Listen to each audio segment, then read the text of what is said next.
brutal attack. Bradley IVF destroys 2 Russian T-72 tanks in Ukrainian forces counterattack.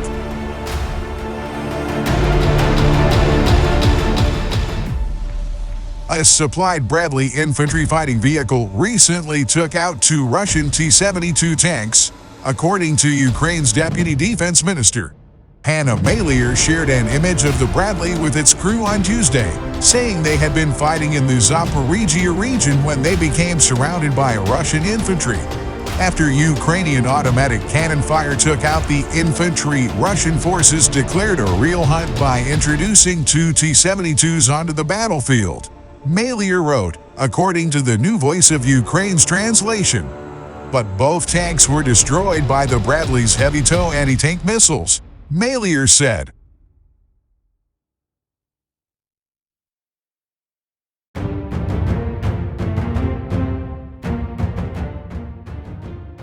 As of July 7, the U.S. has committed a total of 186 Bradley IFVs to Ukraine, and, going by a Ukrainian Ministry of Defense tweet, the first ones arrived on Ukrainian soil no later than April.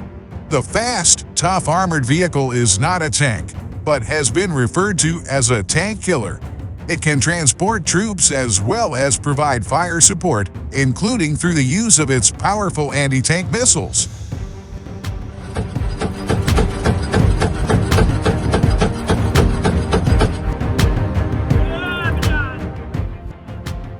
Dutch open-source weapon tracking website Oryx said that, as of this month, Ukraine appears to have lost or sustained damage to 35 Bradleys, a large proportion of those handed over. Maliar suggested that Western-donated equipment is a major target for Russian forces. Our military is well aware that Western equipment attracts the enemy's attention, she wrote, for the New Voice of Ukraine, adding, as soon as the Bradley appears on the front line, the Russians unleash all their firepower, from grenade launchers to artillery and attack helicopters.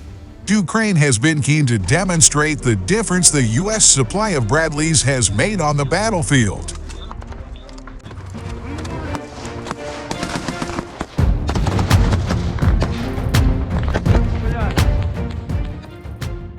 In June, Maliar shared images of one such IFV appearing barely damaged after what she said was a direct rocket hit.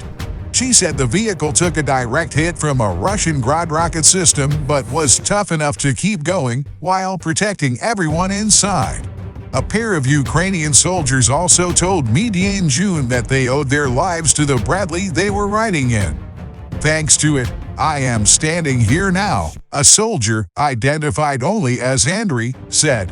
If we were using some Soviet armored personnel carrier, we would all probably be dead after the first hit.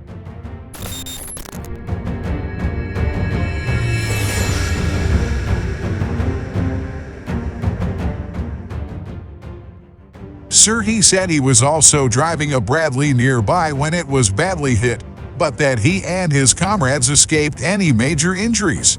It's a very good car if you are inside. I've checked on myself and on my team. Only one guy had a concussion, he said. The soldiers are part of Ukraine's 47th Brigade, according to media, which is fighting near Zaporizhzhia in southeastern Ukraine.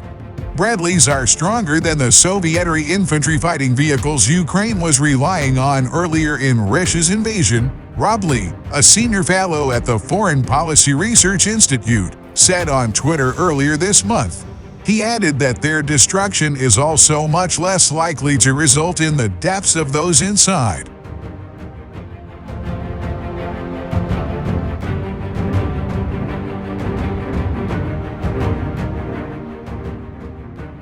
Ukraine's Deputy Defense Minister, Hanna Maliar, shared photos earlier this month of what she said was a Bradley that took a direct hit from a Russian Grad rocket system, but that was able to keep going without suffering casualties.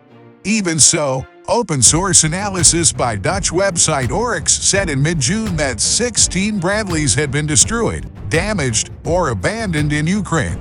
The U.S. has sent 109 Bradleys to Ukraine, and this month pledged to send 30 more.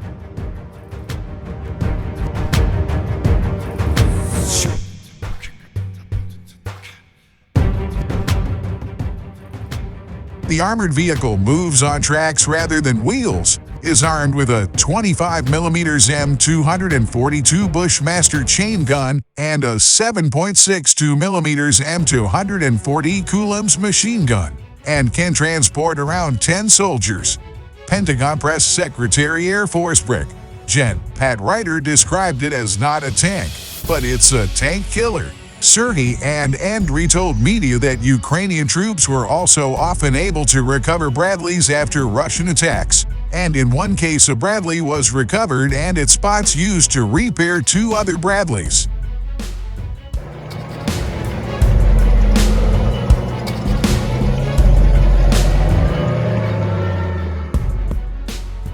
While Ukraine is getting modern weapons and ammunition from Western partners, many Ukrainian soldiers still have to rely on Soviet-era weaponry. Analysts told Insider's Chris Pinelli earlier this month that Western countries' hesitation in giving more weapons to Ukraine is likely hindering Ukraine's counteroffensive efforts, and gave Russian forces a lot of time to build up their defenses.